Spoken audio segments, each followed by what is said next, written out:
Tonight at 10, we're at Westminster, where MPs have approved the first December general election since 1923. They hailed it as the election of a lifetime. A couple of years after the other one they called an election of a lifetime. Which means they're probably not talking about a human lifetime, but a mealworm or something like that, which is stupid because everyone knows mealworms can't vote. They can't hold a pencil. Early on, Corbyn and Johnson had to go on this sort of game show where Boris had to mention Brexit as often as possible and Jeremy had to pretend he hadn't heard him. Neither of them looked very statesmanlike. Corbyn had these off-putting glasses and Johnson was like a failed reboot of the Honey Monster making a court appearance. It was like a Mock the Week special where they kept getting laughs with their material but by accident. Does the truth matter in this election? I think it does, and I think it's very important. While the debate was on, the Tories changed their Twitter name to Fact Check UK, so they looked like an independent fact-checking service. They got shit for that, but to be fair, it only fooled everyone who saw it. The Tories had this simple slogan they kept saying over and over again. Get Brexit done, get Brexit done, get Brexit done. Which meant you knew who to vote for if you wanted to get Brexit gone. People said Jeremy Corbyn's Brexit position was hard to understand, just because it couldn't be summed up in a snappy soundbite or a short book. But it was really simple. He said he'd negotiate a new deal, then put that to the public in a referendum, which he'd be neutral about.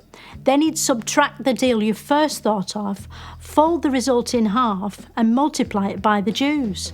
What's the problem? There were lots of people talking about tactical voting.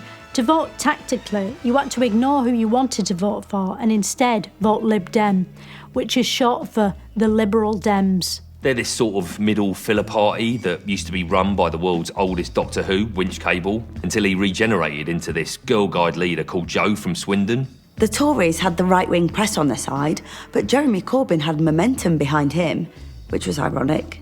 Then the chief rabbi said the Labour Party had a serious problem with anti-Semitism, and the next day Corbyn was interviewed by Andrew Neil, and he didn't say sorry once, or twice, or all.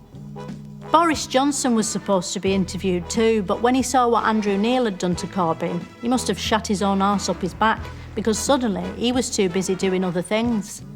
Boris avoided everyone. He dodged Jeremy Vine and the big Channel 4 weather chat, and when Good Morning Britain asked him to speak to Piers Morgan, he was so desperate to get away, he hid in a big fridge. Been taken inside, into the freezer. You've gone into the fridge? Which is the most relatable thing he's ever done. To be fair, he was being furiously held to account by the press. You only had to glance at the front pages to see that. And he was brave enough to appear on This Morning, which is a notoriously hostile environment for Amanda Holden. One morning, a reporter tracked Boris down and asked him to look at this shocking photo of a boy sleeping on a hospital floor. But when confronted with this image by an ITV reporter today, the Prime Minister at first refused to even look at it. It's not fair to expect Boris to focus on an interview with a suffering child directly in his field of vision. He might be overcome with emotion and just start laughing. So he did the decent thing and nicked the reporter's phone. Anyway, in the last few days, the polls tightened and Labour and the Tories were neck and neck, apart from the huge gap between them. Boris Johnson leads the Conservatives to a resounding election victory. When the result came in, it was a landslide. The Tories won seats in places they'd never even heard of and probably hadn't even stood in. It was clear everyone in Great Britain had voted Tory, unless you count Scotland, which we probably won't have to much longer. People said Corbyn couldn't win an election if he tried, which wasn't completely fair because it turned out he couldn't win 2 elections if he tried. I will not lead the party in any future general election campaign. Corbyn said he'll step down next year. He'll probably go back to his allotment and alienate some sprouts. Then Boris stood outside his palace and said he wanted everyone in Britain to forget their differences and come together, be they Leaver or Remainer, Letterbox or Bumboy. I urge everyone to find closure and to let the healing begin. It's a lot of power for someone like him, but I'm sure it'll be fine. He'll probably look after us like we were his own children.